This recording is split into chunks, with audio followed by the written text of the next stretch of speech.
Salut tout le monde, aujourd'hui je voulais vous donner des nouvelles un peu de mes arbres et vous parler de la forêt comestible. J'avais commencé une petite série là-dessus puisque c'est vraiment le cœur de notre projet, c'est l'arbre. C'est vraiment intégrer un maximum d'arbres sur notre terrain, avoir un système périn qui demande le moins possible de maintenance et qui soit le plus abondant en nourriture possible.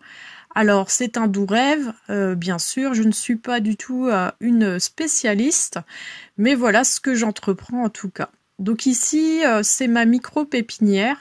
Alors, je fais tout simplement germer des noyaux. Donc là, ce sont beaucoup les pommiers qui ont pris. J'ai du cassis. Ici, j'ai du kiwi aussi, des boutures de kiwi qui ont bien fonctionné. Donc là, c'est d'autres petits pommiers. Donc vraiment, c'est pas compliqué de démarrer comme ça avec du pommier franc. On peut très bien apprendre la greffe plus tard. Voilà en fait ce que j'ai commencé par faire. Alors, faut savoir que le jardin forêt, on peut le faire sur une petite surface. Ici, c'est dans mon jardin, donc en ville. Donc avec du chou, du kiwi, des fraisiers. Et tout ça, ce sont des plantes pérennes. On les installe, on s'en occupe un petit peu et après on n'a plus qu'à faire les récoltes. Et c'est ça le principe de la forêt comestible. Donc intégrer des plantes qui ont eu des qualités gustatives, mais aussi d'autres qualités pour améliorer la structure du sol, comme fixer l'azote ou emmener des éléments minéraux. Ici, cette plante, c'est le sarrasin de l'Himalaya. Donc on peut consommer ces feuilles, c'est comme les épinards, un épinard perpétuel. Et on peut aussi utiliser ces graines pour le blé noir. Donc ici, par exemple, un autre exemple de plante pérenne, ou semi-pérenne, on va dire, elle va se ressemer seule, c'est la roche, qui aussi peut remplacer l'épinard. En prenant tous ces exemples, on peut reproduire comme ça une partie en forêt, où on va venir simplement, au bout de quelques années, faire de la cueillette, nettoyer. Il y aura assez peu de maintenance si on s'y prend assez bien. Et cette forêt-là, il faut savoir que la première forêt en climat tempéré, elle ne faisait que 500 mètres carrés. Donc je pense que ça peut intéresser un maximum de gens d'intégrer comme ça des plantes, d'utiliser en fait la 3 dimensions, différentes strates pour pouvoir avoir une production sur très peu de mètres carrés. Donc, il faut savoir les forêts comestibles, on peut aller jusqu'à 7 strates. Dans un petit jardin, on va peut-être aller jusqu'à 4 strates, donc avec des fruitiers étant les arbres les plus hauts. On pourra ajouter des petits fruitiers, par exemple de la consoude qui va avoir aussi un intérêt pour le sol. Et des plantes couvre-sol comme le fraisier ou certaines chicorées par exemple. Donc c'est là Forêt Jardin, ce livre qui m'a beaucoup inspiré dans la création de ces jardins. Alors je dis ces jardins parce que j'ai plusieurs, on va voir un peu plus tard, plusieurs façons de faire.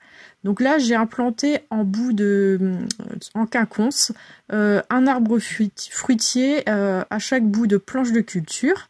Donc pour l'instant c'est les arbres fruitiers et viendront d'autres strates à la suite. Je laisse vraiment ceux-ci s'implanter, notamment pour ceux qui étaient des pommiers francs, je leur laisse le temps de grandir un petit peu.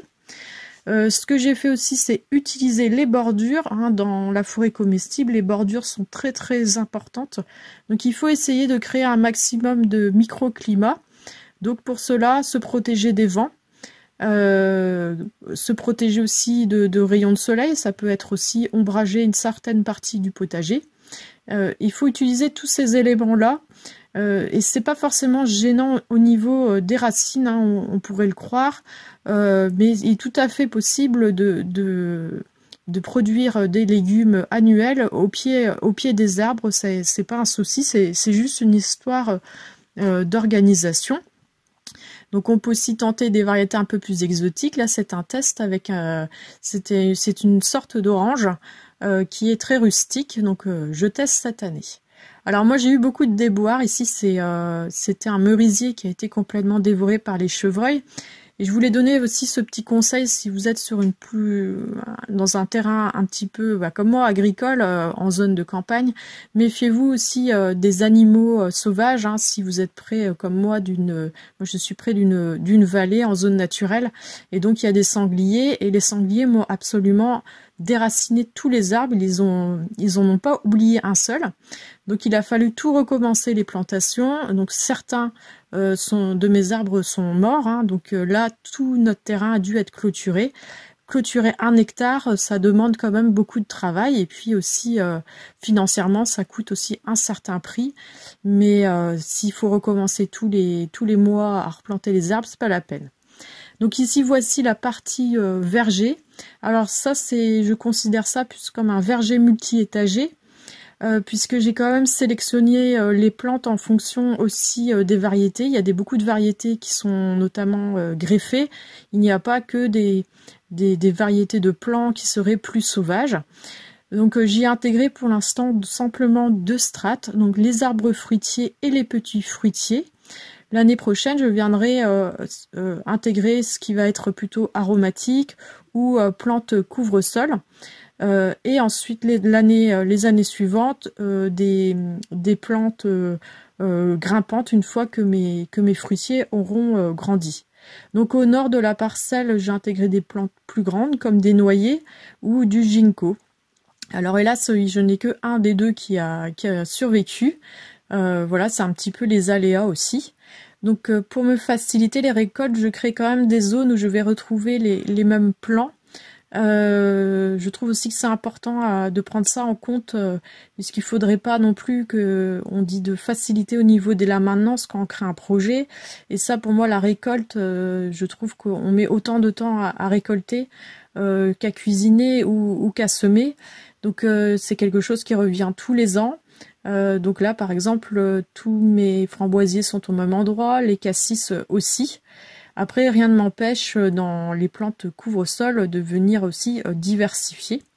Alors j'ai choisi dans ce verger de ne pas mettre de plants haute tige pour laisser la lumière entrer. Et si vous avez remarqué, mes allées sont quand même assez larges pour laisser toute cette lumière. Donc là c'est mon petit arbre, le ginkgo. Donc je n'hésite pas non plus à me faire mettre quelques plantes exotiques, hein. Il y a de nombreuses plantes exotiques qui supportent très bien des températures plus froides de nos climats tempérés. Et il faut bien choisir ces variétés, vraiment bien prendre le temps de les choisir. Économiser peut-être de l'argent en faisant des boutures de cassis et s'offrir des plantes un peu plus rares. Ici j'ai installé un poivrier du Sichuan. Alors il n'est pas très en forme. Bon, je pense qu'il lui faut un peu de temps avant de s'installer, hein. Je l'ai installé que ce printemps-ci. Donc j'attends aussi, il faut attendre 1 ou 2 ans avant de voir si l'arbre a bien repris. Donc ici dans l'autre zone, tout ça, ça va être vraiment ce que j'appelle la forêt comestible, c'est-à-dire une forêt presque primaire, mais avec des essences d'arbres bien choisies. C'est-à-dire que je vais avoir des arbres de plus haute tige. J'ai implanté notamment des bouleaux pour la sève, des érables à sucre aussi. Ou là, par exemple, l'argousier qui va être un fixateur d'azote et me fournir quelques baies. Donc cette partie-là a de vocation à être beaucoup plus sauvage. Je vais avoir moins besoin normalement de l'entretenir que dans le verger avec les pommiers, qui sont des pommiers greffés qui ont besoin de plus de soins. Mais par exemple dans cette zone-là, j'ai réussi à faire pousser un pommier du Kazakhstan. Donc dans cette forêt comestible, je vais pouvoir mettre un petit peu cet arbre-là qui sera beaucoup plus résistant. Donc j'en profite pour vous parler d'un projet collaboratif. En fait, c'est Dame qui m'a contacté puisqu'il est en train de créer un site internet. Là, il a essayé de profiter de son confinement pour créer quelque chose de communautaire. Donc il s'agit de la forêt comestible.org. Donc c'est une base de données qui regroupe toutes les plantes qui sont comestibles, hein, ça va des plus hautes tiges jusqu'aux plantes couvre-sol et des légumes aussi qui sont perpétuels. Donc là-dedans, vous pouvez trouver leurs besoins aussi en ensoleillement, en température, et vous pouvez créer votre propre forêt comestible, vous renseigner sur les diverses plantes. Donc c'est vraiment intéressant d'aller faire un tour sur ce site. Il a ouvert aussi un Discord où vous pouvez échanger, présenter vos projets. Et puis ce qui est intéressant, c'est qu'on peut participer au projet en ajoutant par exemple une plante ou tout simplement en modifiant aussi les données sur une plante en fonction des connaissances de chacun. Donc voilà, je vous invite à aller voir ce super site. Sinon, j'espère que j'ai été à peu près claire. C'est pas toujours évident de parler de sujets comme ça quand on n'est pas très expérimenté.